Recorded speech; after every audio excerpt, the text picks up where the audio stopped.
Serat Bab Suro adalah sebuah karya sastra Jawa klasik yang menjadi salah satu warisan budaya penting Indonesia. Karya sastra ini ditulis oleh Raden Ngabeni Ronggowarsito, seorang abdi dalam Keraton Yogyakarta pada abad ke-19. Serat Bab Suro terdiri dari 7 bab atau bagian yang masing-masing berisi kisah-kisah yang berbeda. Karya sastra ini berisi ajaran-ajaran moral dan agama yang penting bagi kehidupan masyarakat Jawa pada waktu itu.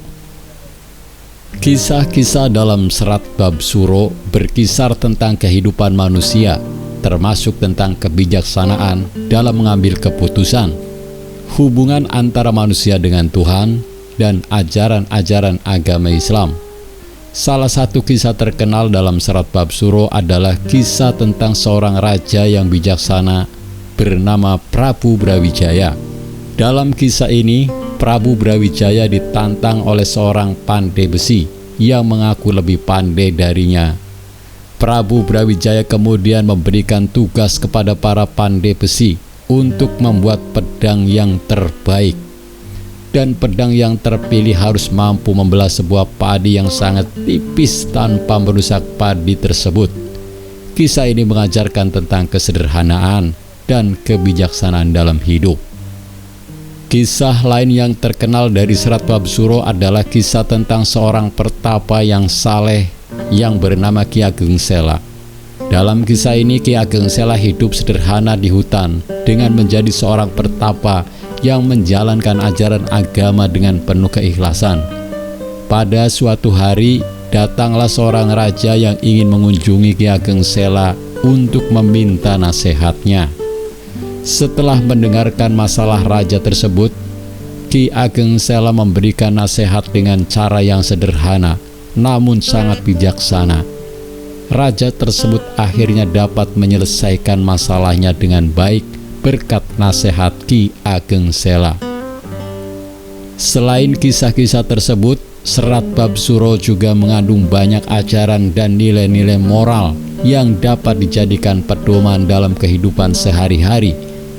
Karya sastra ini mengajarkan tentang pentingnya kejujuran, kesederhanaan, kerendahan hati, dan keikhlasan dalam menjalani hidup.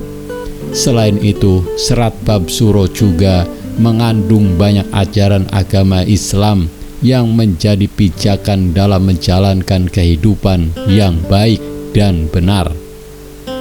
Selain naskah asli, terdapat juga beberapa naskah selain Serat Bab Suro yang tersebar di berbagai institusi dan perpustakaan di Indonesia. Salah satu naskah salinan tersebut disimpan di Museum Sono Budoyo, Yogyakarta. Naskah salinan ini ditulis pada kertas bergaris dalam huruf Jawa kuno dengan tinta hitam dan merah. Selain itu, terdapat juga naskah salinan Serat Bab Suro yang disimpan di Perpustakaan Nasional Malaysia. Meskipun terdapat beberapa naskah salinan Serat Bab Suro yang tersebar di berbagai institusi dan perpustakaan di Indonesia, namun tidak semua naskah salinan tersebut memiliki kesamaan. Beberapa naskah salinan tersebut memiliki perbedaan dalam hal susunan cerita atau penulisan kata-kata tertentu. Hal ini menunjukkan bahwa Serat Bab Suro memang memiliki sejarah panjang dan telah mengalami berbagai perubahan selama berabad-abad. Serat Bab Suro memiliki nilai historis dan estetis yang penting bagi budaya Indonesia.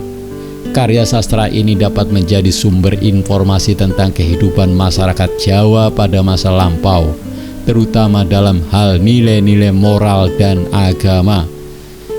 Selain itu, Serat Bab Suro juga dapat menjadi sumber inspirasi dan pembelajaran bagi generasi muda Indonesia untuk menjalani kehidupan dengan nilai-nilai yang baik dan benar.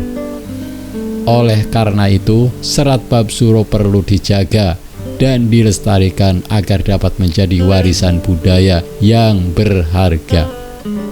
Serat Bab Suro adalah karya sastra klasik Jawa yang menjadi salah satu warisan budaya penting Indonesia.